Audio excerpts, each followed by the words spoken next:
Поздравления, честито класиране на финал.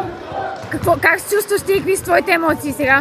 Ами със сигурност чувствам преподигнато. В момента направихме доста голяма победа, но в никакъв случай не сме направили нищо толкова сериозно все още. Очакваме още по-труден матч утре. Това, че сме били вече, трябва да го забравим абсолютно сега и точно в този момент и да се фокусираме с най-голямата си концентрация и усилия за утрешния матч, който пак казвам, ще е силно с по-тежък от този. Имаше ли някакво притеснение във вас, тъй като все пак казаха всички, че Рилски има домакинство, предимство, играете все пак с домакина на полуфинал. Усети ли такова притеснение и всъщност кога ще е за това, ако е имал такова? Ами притеснение със сигурност има във всеки един от нас. Всички сме така устроени. Имаше някакво напрежение, докато започнем. Не можахме си намерим ритъма, държахме се в мача макар това, но след това успяхме да се поуспокоим, да отмине напрежението и след това успяхме да наложим нашата игра.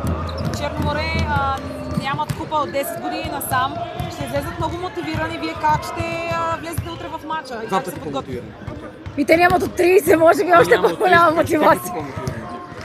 Добре, благодаря много.